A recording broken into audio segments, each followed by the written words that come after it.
우리도 지금 복음에 대해서 계속해서 시리즈로 보고 있습니다. 첫 번째는 하나님 나라를 창조하신 것에 대해서 우리가 한 주간 다뤘고, 지난주부터는 이제 언약에 대해서 다루고 있습니다. 지난주는 아브라함 언약에 대해서 다루고, 오늘은 이제 모세 언약, 다음 주는 다윗 언약, 새 언약 이렇게 다룰 예정입니다. 이번 주 또 목요일은 특별히 모세 언약에 대해서 창세기 15장을 다룰 예정이기 때문에 오시면 매우 유익하고 좋을 겁니다. 네. 이 언약은 하나님과 이스라엘 백성들, 하나님의 백성들 간의 약속입니다. 근데 우리가 약속이라 하지 않고 언약이라고 얘기하는 것은 좀 더 성경적인 의미가 있는 거죠. 이 언약을 우리가 살펴보면서 몇 가지 지난주 특징이 있었습니다. 어떤 거였냐면, 가장 큰 특징은 이 언약은 선택 요소가 굉장히 강한데, 이 선택은 누구의 선택이었습니까? 하나님의 주권적인, 전적인 하나님의 주권적인 선택에서 맺어진 언약이었다라는 겁니다. 또 언약이 세 가지 요소가 있었죠. 땅, 백성, 복, 통치, 이것인데요. 땅은 가나안 땅, 이스라엘 백성, 이것이 결국에 나중에는 하나님 나라가 되죠. 백성은 처음에는 이제 유대인데 이스라엘 백성들이었지만 그리스도 안에서 우리까지 포함되는 모든 열방의 백성들이 포함되게 됩니다. 통치는 아브라함, 너는 복이다, 너는 복의 근원이다, 이렇게 말씀하시는 건데, 그 복은 어디서 나오는가? 바로 하나님께서 주시는 이 복이고, 그것이 결국은 하나님의 통치 안에서 살아가는 그 의미를 다루고 있습니다. 특별히 그래서 오늘은 이 통치, 이 하나님의 주권적인 통치에 대해서 함께 배워보려고 하는데, 지난주에 이어서 오늘도 가장 중요한 핵심은 무엇이냐면, 이 언약을 지키시는 분은 누구시냐라는 겁니다. 지난주 이 언약을 지키시는 분은 누구셨죠? 하나님께서 신실하게 하나님의 열심으로 이 언약을 지켜가신다고 말씀을 드렸고, 오늘 또한 마찬가지입니다. 이제 통치를 어떻게 하시냐? 하나님께서 이스라엘 백성들에게 율법을 주심으로 통치하는데, 과연 사람들이 그 율법을 잘 지킬 수 있는가라는 물음과 함께 결국은 하나님께서 신실하게 또 언약을 이어 가신다라는 것이 아주 큰 특징이고 핵심일 수가 있겠습니다. 이제 모세 언약, 오늘 24장에 나온 이 모세 언약은 모세 언약의 체결식이죠. 정확히 얘기하면 모세 언약은 어떻게 진행이 되냐면, 하나님께서 모세를 택하시고 10가지 제안 이후에 출애굽기 14장에서 홍해를 건넙니다. 홍해를 건넌 후에 15장에서는 하나님을 찬양하고 쭉 이어지다가 19장에서 하나님께서 말씀하시죠. 시내산에서 올라서 언약 체결식을 이제 준비하라고 말씀을 합니다. 그래서 언약을 체결하기 위해서 준비하면서 모세가 올라가고, 하나님께서 모세에게 십계명을 주시고 율법의 세부 세행시칙들을 말씀해 주십니다.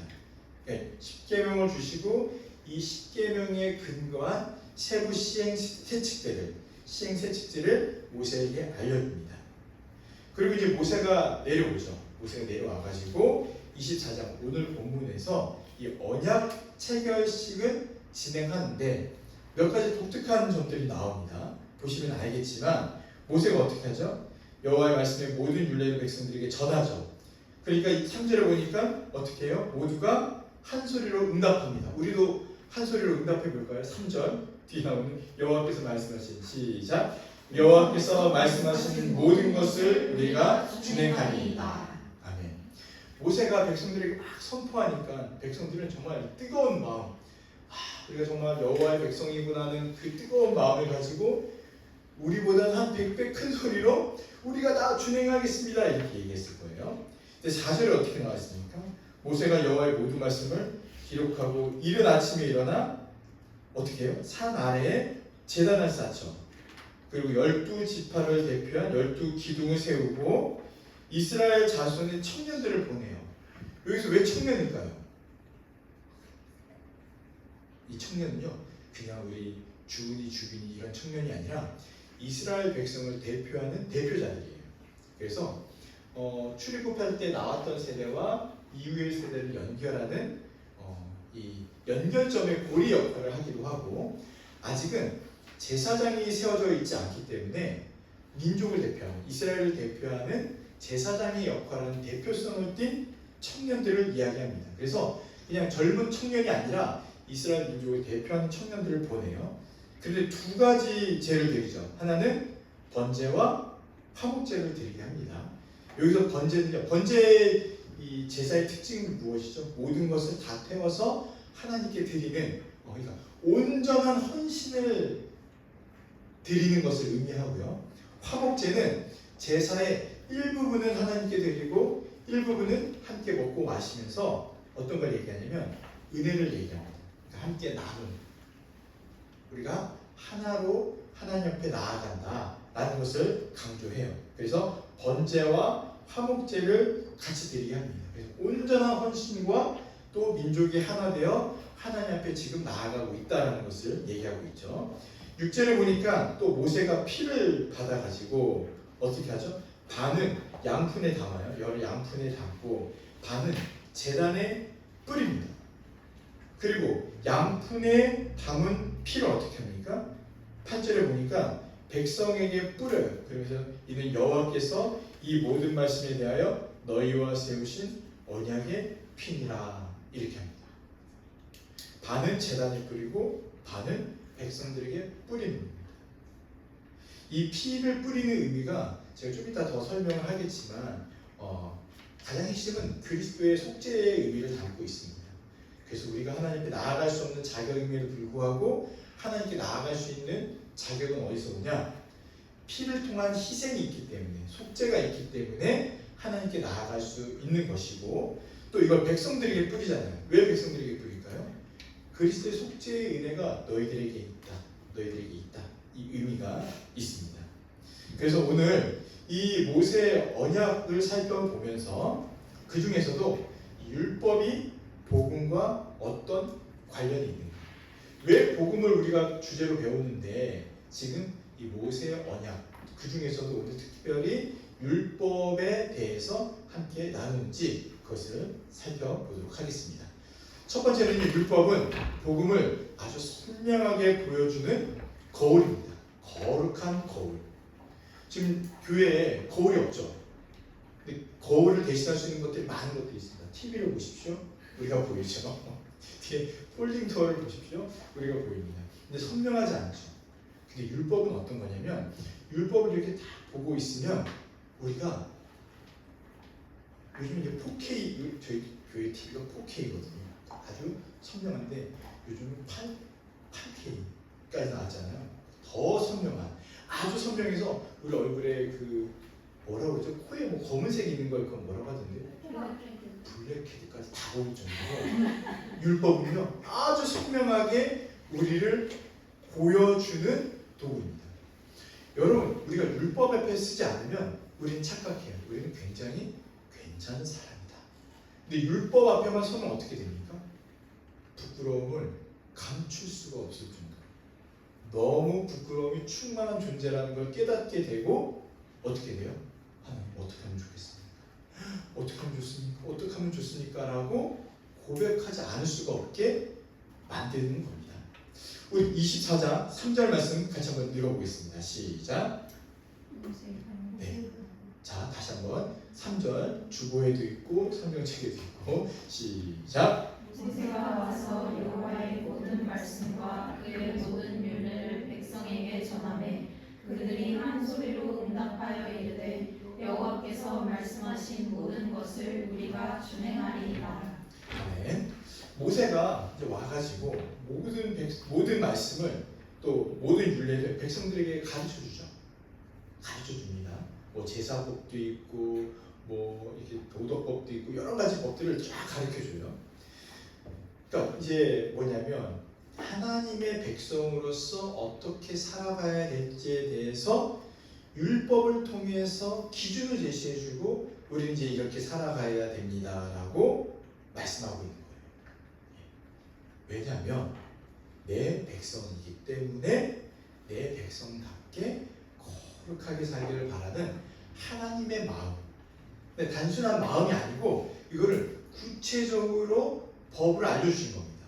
왜 그렇다고 그랬죠? 이제는 그냥 이스라엘 민족이 아니라 가나안 땅에 들어가면 이제 뭐가 돼요? 이스라엘 나라가 되는 겁니다. 나라. 그러면 이 나라를 통치할 법이 필요하죠. 또 다스릴 왕이 필요하고 이 모든 것들을 미리 준비시켜 주신 거예요. 근데 이 율법은 어렵지 않습니다. 율법의 핵심은 뭐냐면 순종하면 복, 불순종하면 징계를 내리겠다, 벌을 주겠다. 이게 율법의 그냥 간단한 핵심입니다. 그래서 순복이 이런 이름 들어보셨죠? 순복이 뭐냐면 순종하면 복이 와요 뜻이잖아요. 순복이 하나님 나라를 율법으로 통치하시는데 그 백성은요 그 율법에 순종하면 하나님께서 허락하신 많은 복들을 주시겠다라는 것이에요. 그래서 하나님께서는 이스라엘 백성들에게 주권을 허락하시는데 그것은 율법과 제사 제도를 통해서 직접 다스리신다는 겁니다. 근데 이 율법의 이 모세 언약에 세 가지 특징이 있는데 행위 언약적인 성격이 있고요. 또 종주권 조약의 형식을 갖고 있고 제사 제도를 통해서 언약을 유지시키는 특징이 있습니다. 먼저 행위 언약적 이 성격에 대해서 말씀을 드리면 앞에서 얘기했듯이 순종하면 복이고 불순종하면 징계를 내리겠다는 거예요. 아브라함 언약의 특징은 무엇이었습니까? 그냥 은혜였죠. 내가 너에게 무조건 주겠다. 내가 반드시 주겠다. 너 아무것도 하지 않아도 내가 주겠다라는 그런 언약적 특징을 갖고 있는데 모세 언약은요 다른 거예요. 행위 언약적 성격이 있습니다. 지켜야 된다. 그럼 복을 받고 지키지 않는다. 그럼 너희 징계를 내릴 거다. 또 종주권 조약의 형식을 갖고 있는데 이건 어떤 거냐면 강대국과 속국 사이에 맺는 정치적 언약적 성격을 갖고 있는 거예요. 강대국과 속국이 언약을 맺을 때 어떻습니까? 너 나에게 순종하면 내가 너를 지켜줄게. 내가 너에게 평안을 줄게. 내가 너 함부로 대하지 않을게. 내가 은혜를 베풀고 보호해 줄 거야. 그런데 너 나에게 충성을 다하지 않으면 어떻게 돼요? 그 바벨론이 그 소돔 왕 5개 연합국이 반기를 주니까 어떻게 해요? 내려와서 쳐부시죠. 네. 그렇게 하겠다는 거예요. 그런데 속국은 어떻게 해야 됩니까? 언약을 체결할 때 이 속국은 제가 충성을 다하겠습니다. 시킨 거 다 하겠습니다. 책임도 바치고 필요한 거 말씀하시면 다 바치겠습니다. 이게 바로 종주권 언약의 형식이고 특징입니다. 그리고 세 번째, 제사 제도의 제사 제도를 통한 언약 유지가 있다고 그랬는데 이건 무엇이냐면 이스라엘이 계속 죄를 짓잖아요. 부정하고 죄를 지면 만약에 제사 제도가 없다면 거기서 이제 끝나는 건데 제사 제도는 무엇을 얘기하는 거냐면 죄를 짓거나 부정하더라도 다시 이 제사 제도를 통해서 언약이 유지되거나 갱신할 수 있도록 허락해 주신 겁니다. 그래서 이 언약적 특징을 살펴보면은 어떤 게 있냐면요. 너 이거 지키면 내가 너 살려줄게. 내가 널 구원해 줄게. 내 백성 삼아 줄게가 아니라요. 어떤 특징이 있어요? 넌 내 백성이야. 그렇기 때문에 제사제를 통해서 너희가 죄를 졌어, 부정해졌어, 다시 돌아와. 계속 하나님의 언약 안에 머물 수 있도록 하신 겁니다. 그래서 한편으로는 행위 언약적인 요소가 강한 모세 언약이지만 이 제사 제도 때문에요 은혜 언약이라고도 말합니다. 이해되세요? 그래서 지키라고 했지만 못 지키는 거 아시는 거예요. 그래서 제사 제도를 통해서 다시 회복하고 유지되도록 하는 겁니다. 아이들도 말을 안 들으면 어떻게 합니까? 혼을 내죠. 그런데 말을 안 들어서 혼을 낸다고 해서 바로 쫓겨나거나 호적에 팝니까? 안 그렇죠. 말 잘 들을 거예요? 돌이킬 거예요? 반성할 거예요? 잘못됐다고 할 거야? 잘못한 거 알아? 압니다. 그러면 어떻게 해요? 알겠어. 다시 한번 기회를 줄게. 근데 서로가 알죠. 이게 마지막 기회가 아니라는, 또 기회가 있을 거라는 걸 서로가 알아요.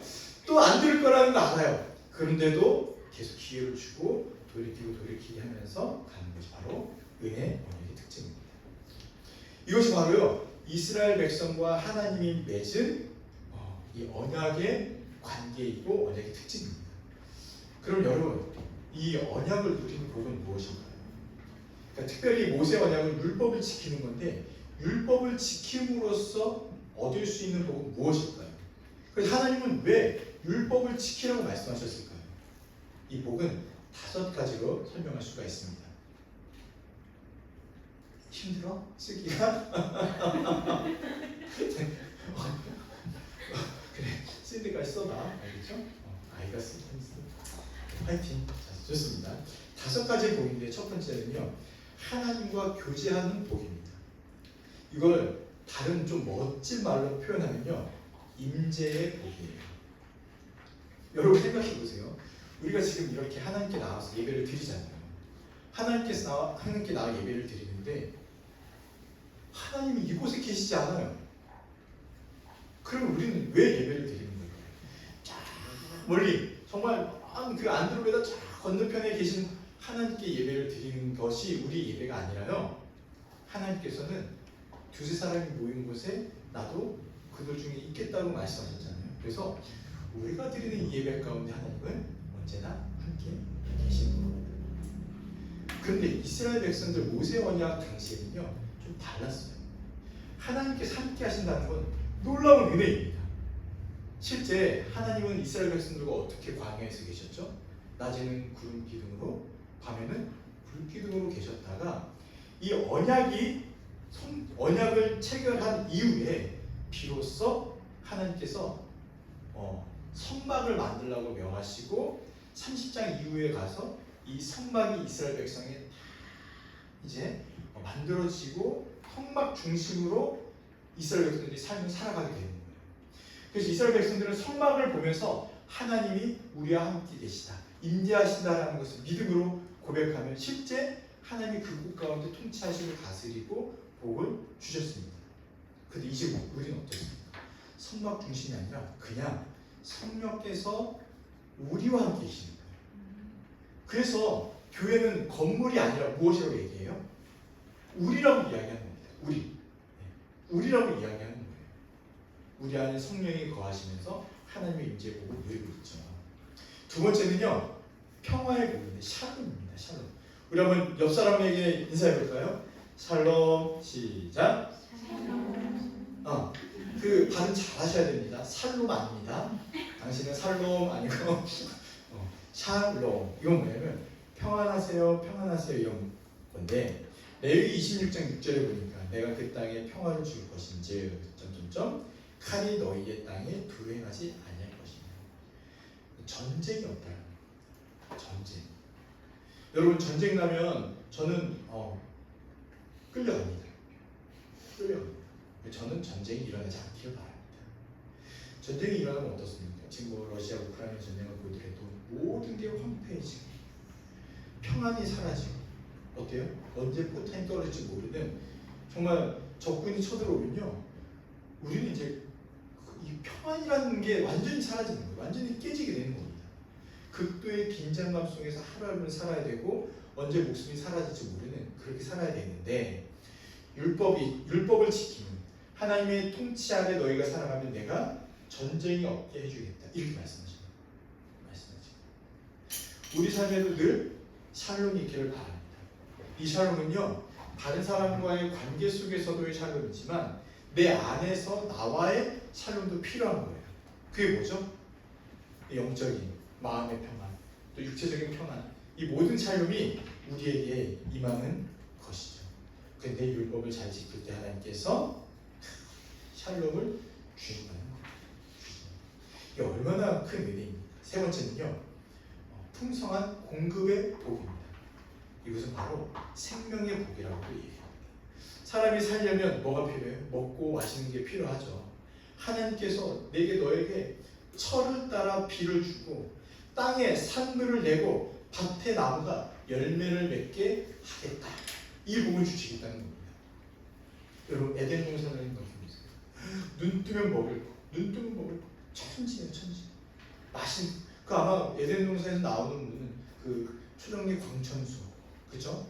광천수일 거예요. 정말 1급수, 먹어도 배가 아프지 않는 그런 생수가 흘러나왔을 터인데, 하나님께서 광야길을 걷고 있는 이스라엘 백성들에게 내가 너희를 먹이겠다.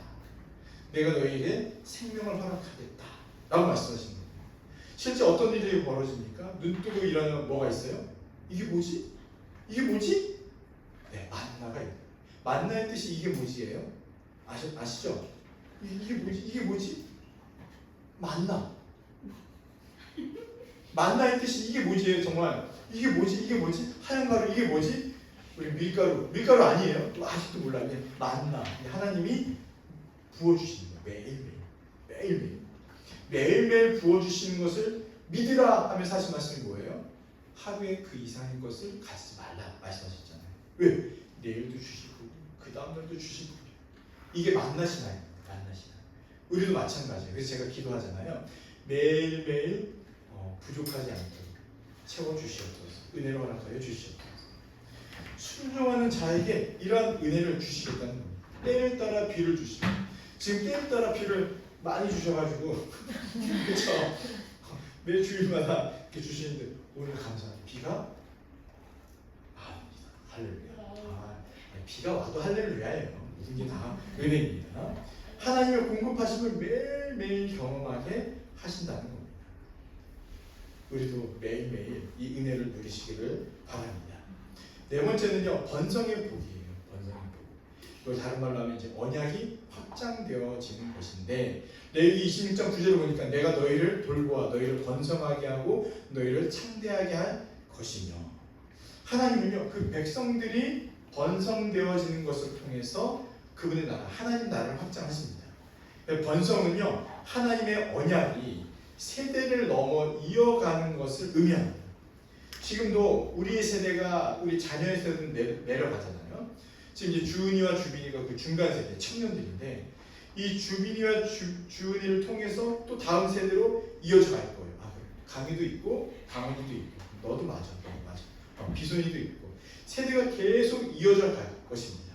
아직 우리 안에는 갓난아이가 없지만 후에 갓난아이들도 생기겠죠. 그러면 그 아이들을 통해서 하나님 나라가 계속 흘러가고 확장되어지는 이 은혜를 주시겠다는 거예요. 지금은 잘 모를 수 있지만 이 당시에 이스라엘 백성들에게 자손을 낳는다는 것은 굉장히 큰 의미가 있다고 말씀드렸죠. 고대 근동에는. 왜냐하면 그것은요 가문이 이어지는 의미가 있기 때문에 매우 중요하다고 말씀을 드렸습니다. 마지막 다섯 번째는 안전과 승리의 복인데요. 이건 주권적으로 보호하겠다라는 의미가 있는 겁니다. 레위기 26장 7절 8절 보니까 너희 다섯이 백을 쫓고 너희 백이 만을 쫓으리니, 이스라엘 백성들이 싸움을 다 이기게 하시겠다는 거예요. 그래서 가나안 정복 전쟁을 보십시오. 말도 안 되는 전쟁. 아니 7바퀴만 돌았는데도 성이 무너져요. 이해가 됩니까? 그냥 도망가요. 이해가 됩니까? 이해가 안 되죠. 이런 전쟁을 허락하시겠다는 겁니다. 아브라함이 집에서 기르는 318명을 데리고 그 막강한 군대를 쫓아갔는데도 누가 승리케 하시죠? 하나님께서 승리케 하셨다는 걸 생각한다면 이 복이 진짜 있구나. 여러분, 우리가 여호와의 그 통치 아래 살아갈 때 이런 전쟁에서의 승리의 복도 허락해 주심을 믿으시길 바랍니다. 그럼 전쟁이 일어나야 되나요? 아니, 그게 아니라 우리 모든 삶의 순간 속에서 일어나는 수많은 그 영적 전쟁들이 있잖아요. 네. 우리 부모님들은 집에 가면 이미 전쟁판으로 벌어져 있는 그 집안을 보면서도 주께서 우리에게 승리를 허락해 주실 것이다. 네. 그쵸, 아시죠? 네, 아시죠? 네. 또 우리 직장 다니신 분들은 어떻습니까? 직장에 딱 나가는 순간 전쟁터 같은, 또 우리 학교를 다니는 우리 아이들, 학교를 가면 어때요? 막 갈등도 있고 분쟁도 있고 또 공부도 해야 되고, 그럴 때마다 하나님께서 우리에게 평안과 기쁨을 주시면서 모든 인생의 전쟁을 승리케 하실 것을 우리가 믿음으로 고백합니다. 근데 중요한 게 있어요. 조건이 뭐예요? 이 복을 누릴 수 있는 조건이 뭡니까? 순종하는 순종하면 복을 누린다는 거니 것이기 때문에 우리가 이 복을 누릴 수 있겠습니까? 이스라엘 백성들을 누릴 수 있겠습니까? 이스라엘 백성들이 저질렀던 그 만행들을 생각해 보세요. 여러분, 이거 다음에 바로 뭐 한지 아세요? 모세가 다시 시내에 올라갔다 오니까 금송아지 만들어가지고 제사 지내고 있어요. 와, 지금 금값이 아주 그냥 고공행진하는데 그 금을 가지고 금송아지 만들어서 이것이 우리 하나님이다라고 제사를 드리는 거예요. 그 쉽게는 그냥 던져버리잖아요. 근데 이스라엘 백성들이 이렇다는 겁니다. 그래서 이스라엘 백성 자체만 보면은 이 복은 그림의 떡, 누릴 수 없는 복인 거예요. 그런데도 하나님께서 어떻게 하셨습니까? 이 언약의 전제 조건이 뭐였죠? 이거 지키면 내 백성이 돼가 아니라 너희는 내 백성이기 때문에 이걸 지켜. 그러면 내가 복을 줄게 하는 거였어요. 그러니까 이미 내 새끼예요. 내 자식이에요. 내 자식이에요. 혼을 내면서라도 거룩의 길을 걸어가도록 하시고자 하는 부모의 마음이 이 언약에 담겨 있는 겁니다. 그래서 죄를 졌더라도 어떻게 하기를 바라요? 다시 제사를 통해서 회복하고 다시 거룩하게 되면서 하나님께 나올 수 있도록 하시는 이 아버지의 마음을 기억해야 되는데 결국은요 이스라엘 백성이 못 지킵니다. 불순종해요. 다 잃어버리고 다 사라지게 됩니다. 하나님과의 교제하는 임재의 복, 평화 샬롬의 복, 공급의 복, 만나의 복, 또 번성, 안정과 승리의 복, 이 모든 복들을 다 상실하게 되니까 어떻게 돼요? 참다 이스라엘 나라가 완전히 쪼개진 나라마저도 어떻게 됩니까? 사라져버리게 되는, 그래서 모든 것을 잃어버리게 되는 결국을 맞이하게 됩니다. 그런데도 불구하고 사람 지킬 수 없는 이 율법을 하나님께서 어떻게 회복시키시냐면 그리스도를 통해서 회복시키시고 그리스도를 통해서 우리 모두가 다시 이 복을 누릴 수 있도록 하신 거예요. 그래서 우리가 지금 5가지의 복을 저 그림의 떡으로 생각하는 게 아니라 우리에게 주어진 복이라고 믿고 아멘 하면서 살아갈 수 있는 겁니다. 마태복음 5장 17절 보니까 내가 율법이나 선지자를 폐하러 온 줄 생각하지 말고 어떻게 해요? 폐하러 온 것이 아니라 완전하게 하려 함이라 라고 말씀하셨습니다. 하나님께서 예수 그리스도를 이 땅에 보내신 것은 우리를 위해 십자가에서 죽으시는 것도 있지만 하나님의 모든 율법을 다 지키고 성취하심으로써 참 이스라엘, 참 백성은 그리스도임을 말씀하고 있습니다. 그리스도이기 때문에 그리스도 안에 속한 우리 모두가 하나님의 백성 안에 들어가게 되고 그리스도 안에 있기 때문에 그리스도가 이루신 모든 율법의 복을 다 우리가 누릴 수 있게 되어서 샬롬의 복, 임재의 복, 또 뭐 있죠? 만나의 복, 번성의 복, 승리의 복, 이런 복들을 다 누릴 수 있게 되는 겁니다. 그래서 여러분 우리가 이제 온체험교회로 이름을 지었는데 이 체험은요 첫 번째는 그리스도 안에서 우리가 이 복을 충만히 받아서 누리고 있다는 의미가 있습니다. 할렐루야. 아멘. 네. 다시 힘을 내서 아멘. 아멘이 어떤 의미인지 아시죠? 네, 신뢰합니다. 믿습니다. 이 의미잖아요. 이것을 우리가 믿는 거예요. 이미 그리스도 안에서 우리가 다 받았습니다. 그래서 그렇게 살아갑니다. 두 번째 의미가 뭐죠? 매일매일 성령의 은혜를 말미암아 매일매일 이 충만한 복을 누릴 수 있게 하여 주시옵소서. 세 번째는 이 충만한 복과 은혜를 우리가 세상에 채워갈 수 있도록 해달라고 온체험교회 이름이 있는 겁니다. 눈빛을 보니까 그렇군요, 처음 들었습니다, 이런 느낌이긴 하지만 기억하세요. 기억해 주시기 바랍니다. 율법은요 우리의 무능함을 계속해서 보여주지만 또 한편으로는 뭘 보여줘요? 그래서 그리스도가 필요하구나. 그래서 복음이 필요하구나. 율법을 보면 볼수록 우리는 할 수 없지만 그리스도께서 이 모든 것을 다 성취하셔서 우리에게 주셨음을 우리가 볼 수가 있구나라는 것을 깨달을 수 있게 됩니다. 이것이 바로 첫 번째입니다. 두 번째는요, 언약의 피는 누구에게로 나아가게 합니까? 자, 두 번째 내지 언약의 피는 누구에게 나아갑니까? 그리스도의 십자가로 나아가게 합니다. 우리 8절 말씀 한번 같이 읽어볼까요? 24장 8절 말씀입니다. 시작. 모세가 그 피를 가지고 백성에게 뿌리며 이르되 이는 여호와께서 이 모든 말씀에 대하여 너희와 세우신 언약의 피니라. 아멘. 아니 그 이스라엘 백성들 얼마나 당황했을까요? 우리가 준행하겠습니다 했는데 갑자기 피를 뿌리는 거예요. 무슨 피죠? 지금 소를 잡아서 소제와 화목제를 드리면서 나온 피예요. 그걸 백성들한테 뿌립니다. 만약에 제가 여러분 믿습니까? 아멘 했어. 피를 쫙 뿌리면 난리 나겠죠. 난리 나겠죠. 지금 안 그래도 하얀 천국에 하얀 나라의 세상인데 예. 몇 분은 이거 어떻게 치우나 그 생각하실 수 있지만 믿음으로 아멘하고 받으시길 바랍니다.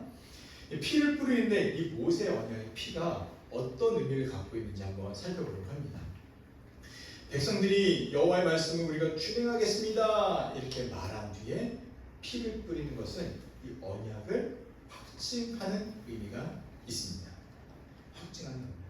그러면 피가 갖는 것은 어떤 의미가 있냐 살펴볼 때 피는 생명이죠.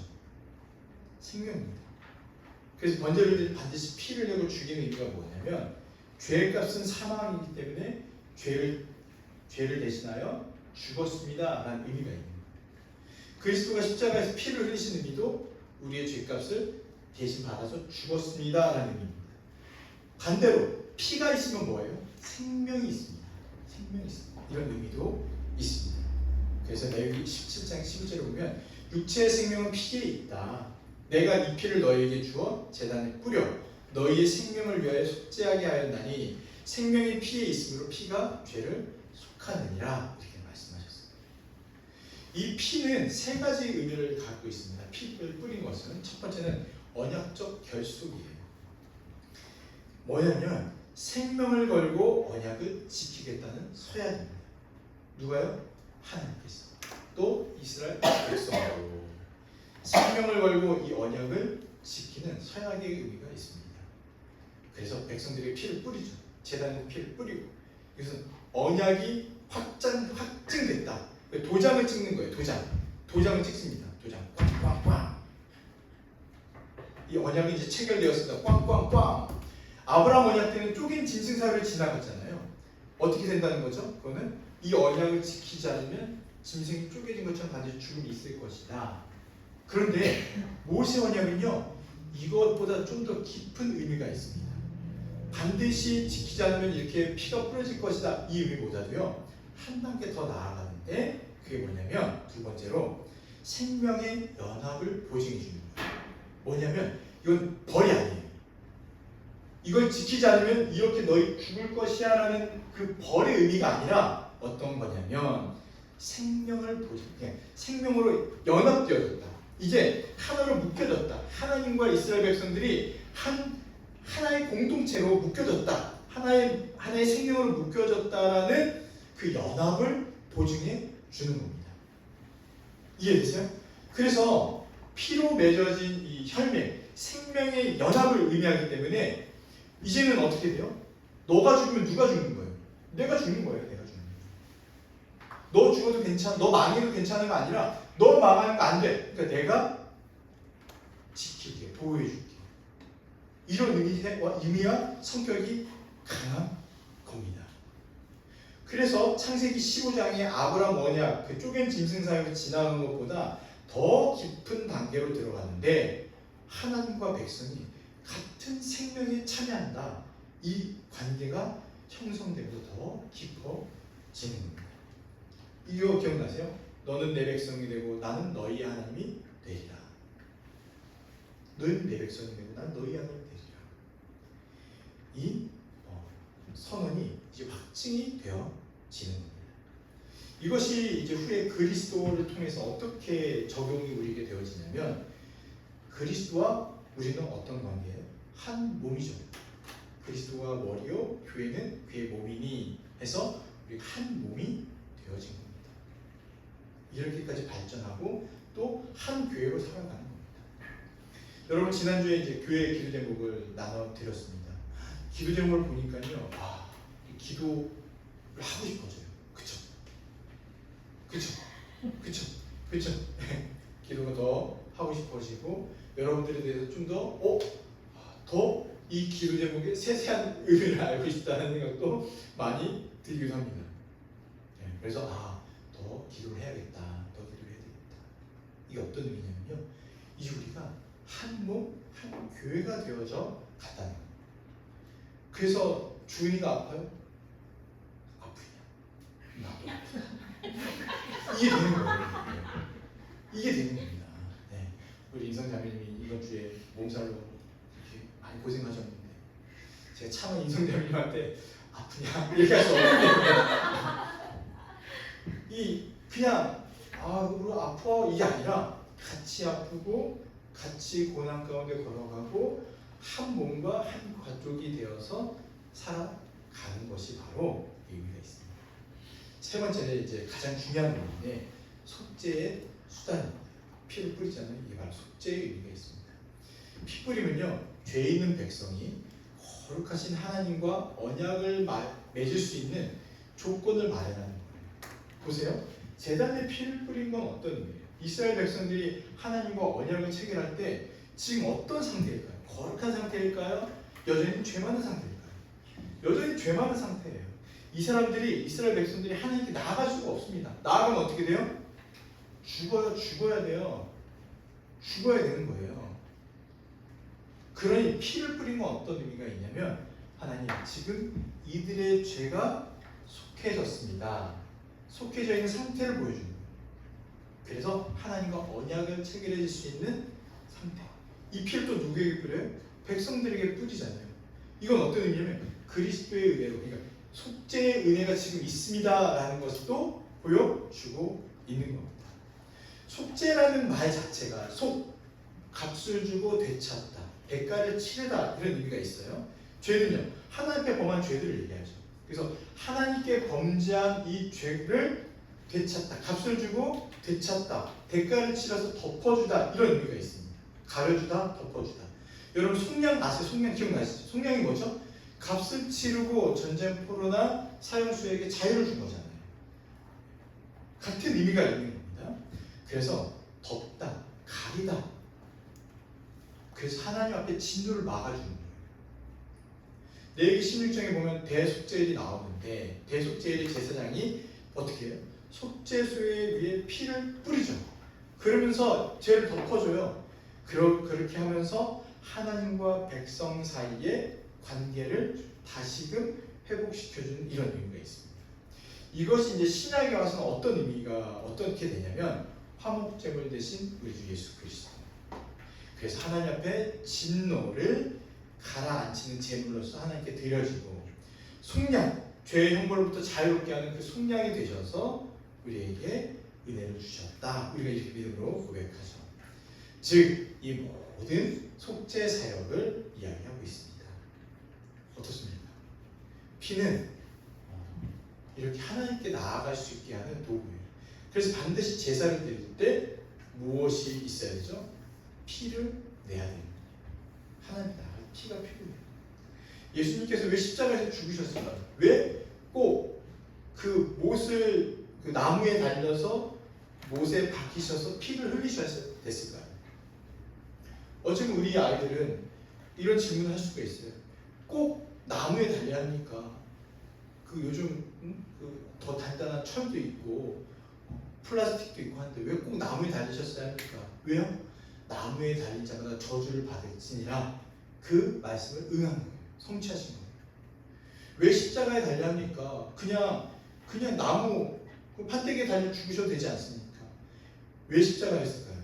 그 당시에 가장 극악무도한 죄인들만 달리는 극형이 바로 십자가였던 거예요.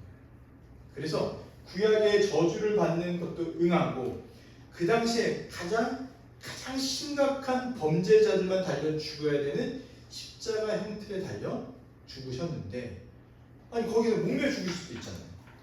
근데 왜 꼭 피를 흘려야 되냐면 속죄를 하셔야 되기 때문에, 우리를 대신하여서 하나님 앞에 속죄의 피가 뿌려져야 되기 때문에 그리스도가 십자가에 달려 죽으신 겁니다.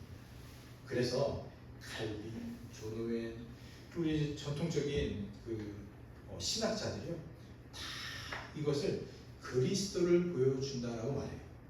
그리스도를 보여준다. 너무 당연한 얘기를 지금 얘기하고 있으니까 서로 이제 이렇게 맞죠? 이제 이렇게 얘기하시는데 놀라운 진리입니다. 이건 그리스도를 얘기합니다. 마태복음 26장 28절을 보니까 죄사함을 얻게 하려고 많은 사람을 위해 흘린 바 나의 피 곧 언약의 피니라 하면서 어떻게 해요? 이것을 마셔라. 예수님께서 제자들에게 최후의 만찬 때 주신 거예요.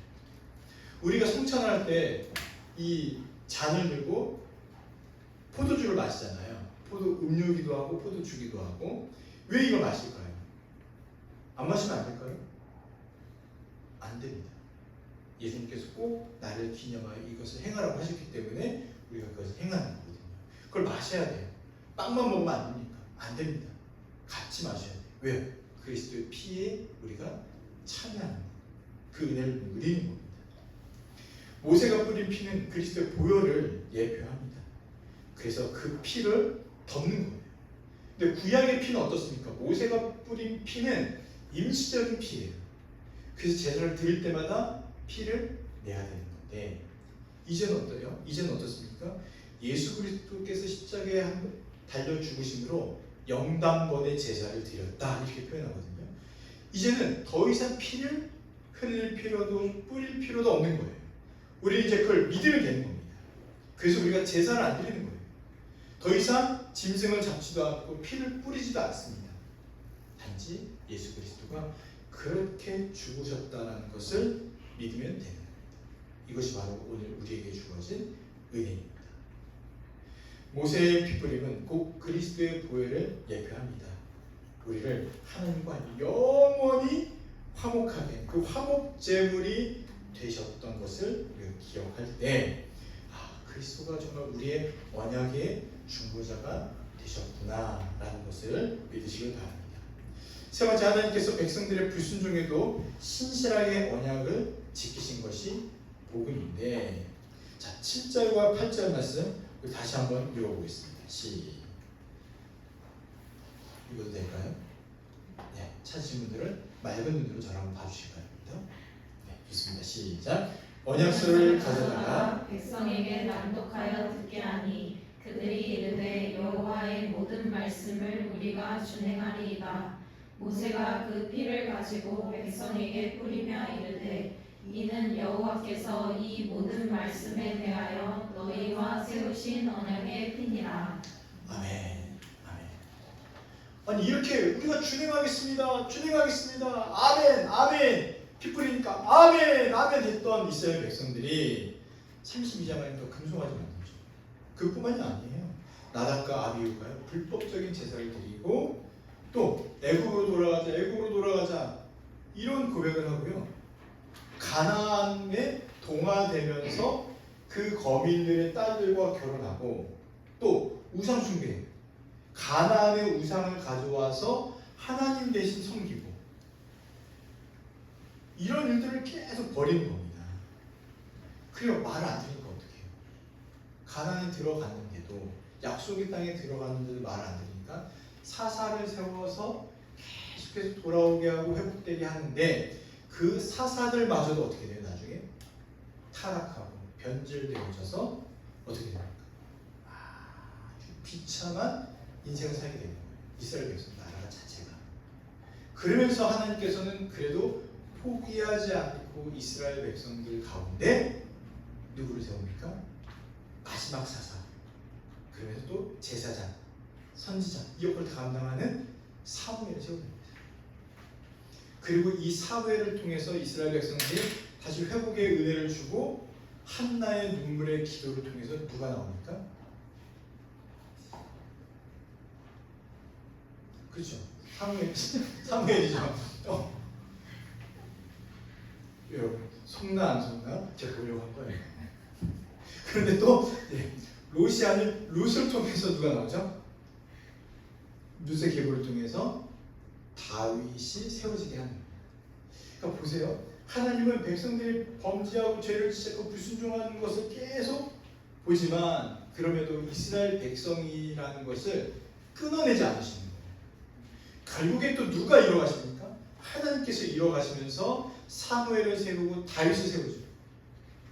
이것이 바로 하나님께서 신실하게 언약을 이행하시고 지켜가시겠다라는 그 하나님의 열심을 보여주는 대목입니다.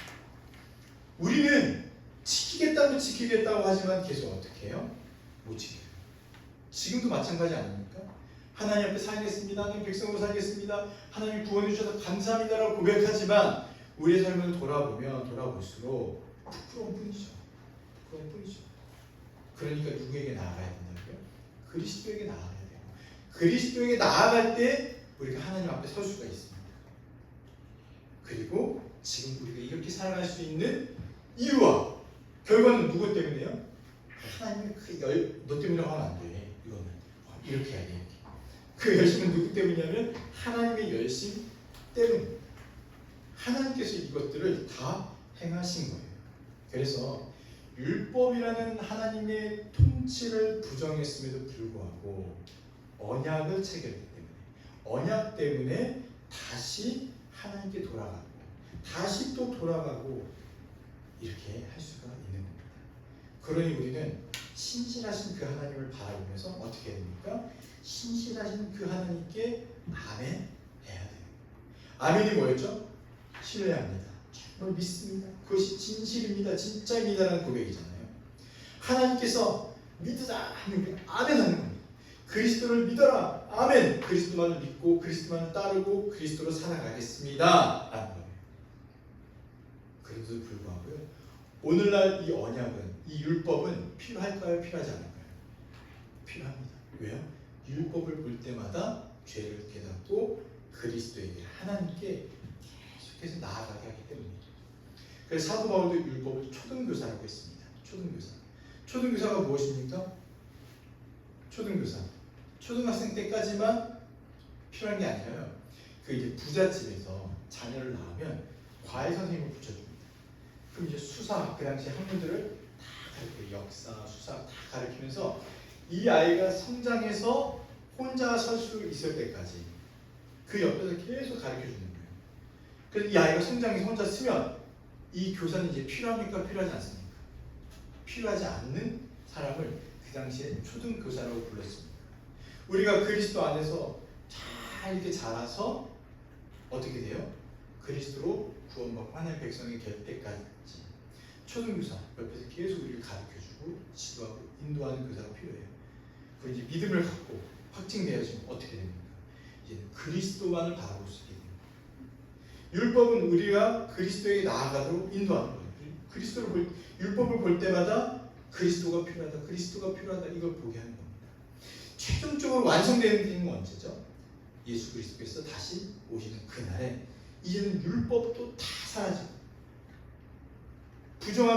부정함과 죄도 다 사라지고 뭐만 남아요? 온전함, 완전함만 남기 때문에 그때는 이제는 비로소 초등교사가 사라지고 그리스도만 바라보는 그리스도 안에서만 살게 되어지는 거죠. 결국 복음은 언약의 성취가 인간의 순종에 달린 것이 아니라 누구에게 달려 있습니까? 바로 신실하신 하나님의 은혜에 달려 있다는 것을 보여주고 있습니다. 우리가 그걸 믿는 겁니다. 묵상과 적용입니다. 첫 번째, 우리는 율법 요구를 감당할 수 있는 자들이 아닙니다. 그렇기 때문에 율법을 주시고 또 우리를 통치하시는 아버지의 마음과 그것을 잘 헤아려 살아가야 되는데 정말 율법을 주신 그 아버지의 마음을 우리가 참으로 이해하는가? 이 언약을 통해서 복을 주시려는 그 아버지의 마음을 우리가 잘 이해하고 받아야 됩니다. 지금은 율법을 지켜라 이렇게 얘기하지 않습니다. 그 대신 어떻게 얘기하죠? 거룩한 백성답게 살아가십시오라고 합니다. 정말 매일매일 아버지의 마음을 이해해서 거룩을 소망하면서 살아가는 우리 모두가 되기를 바랍니다. 두 번째는 그 피가 뿌려지잖아요. 또 그 피는 우리를 모든 죄에서 깨끗게 하는 피입니다. 정말 이것에 아멘 하는가 돌아봤으면 좋겠습니다. 피 뿌림의 의미를 생각해 볼 때 모세가 뿌린 피는 결국 경고가 아니라 아버지의 사랑과 아들의 희생에서 우리를 하나로 묶어주는 도구였어요. 결국은 핏뿌림을 통해서 하나님과 언약으로 체결되어지고 하나님의 백성, 하나님의 자녀가 되어졌습니다. 오늘 우리의 예배도 그리스도의 피가 뿌려졌기 때문에 우리의 죄가 가려지고 덮어져서 아버지께 나아올 수가 있는데, 그렇다면 우리 오늘 어떻게 해야 하겠습니까? 그리스도의 흐르신 피가 지금도 여전히 내 몸에 흐르고 있는지, 아니면 너무 오래전에 이 피를 묵상해서 지금 굳어져 있는지 한번 잘 생각하면 좋겠습니다. 그리스도의 십자가를 묵상하십시오. 그 은혜를 묵상하십시오. 그리스도의 피가 우리에게 뿌려졌다는 것도 생각해 보십시오. 그래서 그 피가 여전히 지금도 십자가에서 흘러내리는 그 피, 그래서 온기가 있고 여전히 생생한 그리스도의 십자가의 은혜를 날마다 생각하며 사시기를 바랍니다. 마지막으로는 언약에서 반복된 주제가 무엇이었냐면, 인간은 이 언약을 지킬 수 없다. 핵심은 무엇이었습니까? 전능하신 우리 하나님께서 그의 능력과 그의 열심으로 이 언약을 유지하고 지켜 가셨다라는 겁니다. 오늘도 살아가는 우리들, 하나님의 열심으로 우리가 앞에서 설명한 5가지의 복을 누리고 있다는 것을 믿으시기 바랍니다. 하나님의 임재의 복, 날마다 우리와 함께 하십니다. 어떻게 이게 가능합니까? 그리스도의 은혜, 하나님의 열심 때문입니다. 오늘 힘들어도 은혜가 주어질 것을 믿으시기 바랍니다. 가끔 살다 보면 막 진짜 말도 안 되는 그 머피의 법칙과 같은 상황이 있을 때도 있잖아요. 이것 때문에 이것만이 문제가 아니고 이것도 속상하고 이것도 속상하고 이거 막 쌓일 수도 있는데, 그럴 때도 기도하십시오. 주께서 나와 함께 하시고, 또 샬롬의 복, 평안을 주시고, 또 만나의 복, 매일매일 먹이시고 입히실 거라는 복.